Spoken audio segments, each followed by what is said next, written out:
कबीरा गर्व न कीजिए, कभू न हंसिए कोई, अजहू नाव समुद्र में, क्या जाने क्या होए। किसी को बहुत ज्यादा अहंकार नहीं करना चाहिए, क्योंकि कभी भी किसी के साथ अनहोनी हो सकती है। ताकत के मद में चूर चीन को ऐसा लगा था कि वह पूरी दुनिया जीत लेगा, लेकिन उसके उलट चीन अब भागते भूत की लंगोटी पकड़ रहा है। दुनिया और वक्त ने ऐसा झटका दिया है जो शायद अब चीन को समझ में आएगा। वहीं दूसरी जगह भारत ने पूरा खेल पलट दिया है। भारत ने अपने पड़ोसी देशों के लिए कर दिया है एक बड़ा ऐलान। तो वहीं इस बार यूएन में जो झगड़ा हो रहा है, वह झगड़ा खुद यूएन के खिलाफ है। आखिर यूएन ने कौन सी ऐसी बात लीक कर दी है जिसके लिए बड़ा विद्रोह मचा हुआ है यूएन में। वैसे यूएन ने अगर यह काम करा है जिसका सबूत भी दिया जा रहा है, तो यूएन के ऊपर सवाल उठना तो बनता ही है।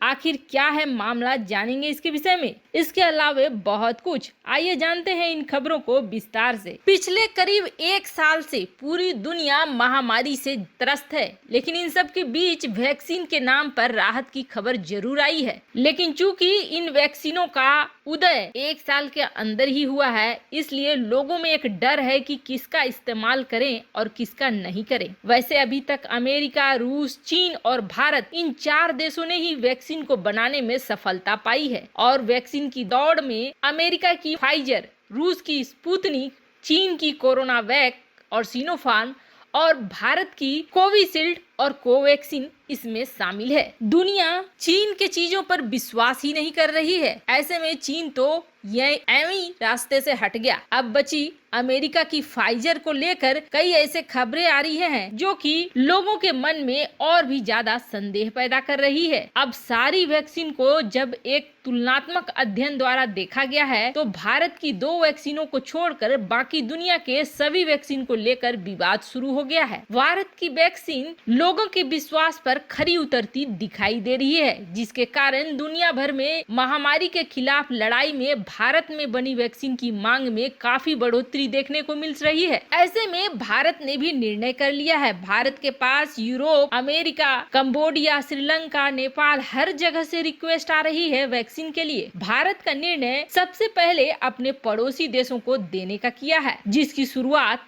मालदीव और भूटान से हो रही है। उसके बाद बांग्लादेश, नेपाल, म्यांमार का भी नंबर है। वैसे आपको बता दें, बांग्लादेश की तरफ से 30 मिलियन डोज का ऑर्डर दिया गया है, जिसमें 2 मिलियन डोज गुरुवार तक बांग्लादेश पहुंच जाएगा। वैसे आज से ही 6 देशों के लिए भारत अपनी वैक्सीन को भेजना शुरू कर रहा है, जिसमें श्रीलंका का भी नंबर है। अपनी घरेलू मांग को देखते हुए भारत ग्लोबल डिमांड को भी पूरा करने की पूरी कोशिश कर रहा है। दुनिया भर में भारत की विश्वसनीयता और रुतबा वैक्सीन कूटनीति में भी काफी आगे बढ़ रही है, क्योंकि बांग्लादेश, नेपाल, श्रीलंका, म्यांमार जैसे देश अगर यह वैक्सीन किसी विकसित देश से लेने की कोशिश करते तो शायद वर्षों लग जाते और कीमत भी काफी चुकानी पड़ती। लेकिन इनकी किस्मत भी अच्छी है और भारत जैसा पड़ोसी है जो सबसे पहले अपने पड़ोसियों को वैक्सीन दे रहा है। दूसरी तरफ यूएन अब विवादों का घर बनता जा रहा है और प्रधानमंत्री मोदी की बात अक्षरशः सही हो रही है कि यूएन को तोड़कर फिर से बनाना चाहिए, क्योंकि इसमें दीमक लग चुका है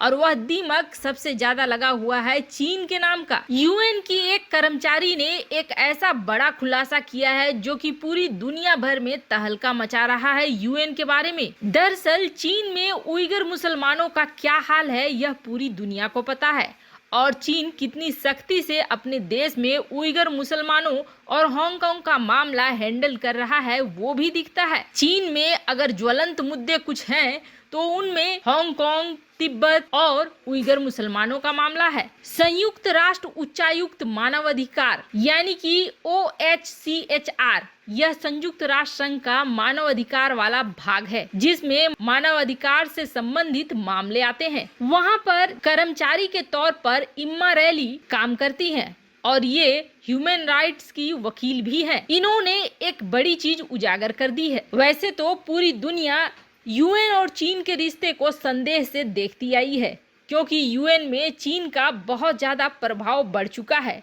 WHO ने जिस तरह से मिलीभगत दिखाई थी इस महामारी के फैलने में, उसे देखते हुए यही लगा था कि WHO में भी चीन की पकड़ काफी मजबूत हो गई है। चूंकि WHO हो या फिर ये OHCHR हो, ये सारे संयुक्त राष्ट्र संघ के ही अंग हैं। इन सब में दीमक की तरह लग चुका है चीन। एम्मा रैली ने खुलासा करते हुए ये कहा है कि संयुक्त राष्ट्र संघ में मानव अधिकार को लेकर जितनी भी बैठकें हुई हैं, चाहे वह तिब्बत के मामले का हो या फिर हांगकांग के मामले का हो या फिर उइगर मुसलमानों के मामले का हो, जो भी पैनल बैठी है उस पैनल में कितने लोग बैठे, कौन कौन लोग बैठे, उन सब का नाम UN ने चीन को प्रसारित कर दिया है, जबकि ये नियमों के खिलाफ है। चूंकि ऐसे लोग जो पैनल में बैठते हैं और मानवाधिकार वाली चर्चा में भाग लेते हैं, उनके जीवन पे खतरा शुरू हो जाता है।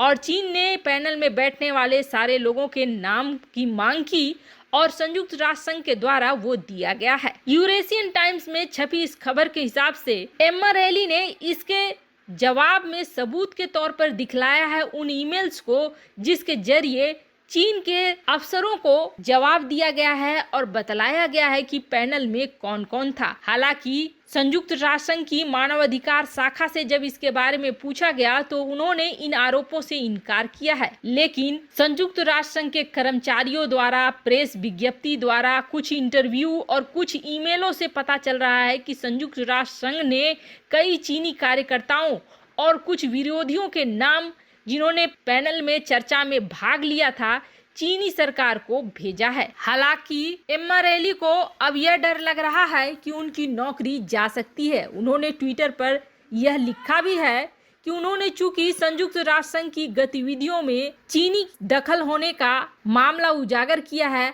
ऐसे में उनकी नौकरी जा सकती है। संयुक्त राष्ट्र संघ का यह कहना है कि यह विवादास्पद प्रथा 2015 के बाद बंद हो गई है। 2015 से पहले कोई भी किसी का नाम जान सकता था, लेकिन अब संयुक्त राष्ट्र संघ ऐसा नहीं करता है।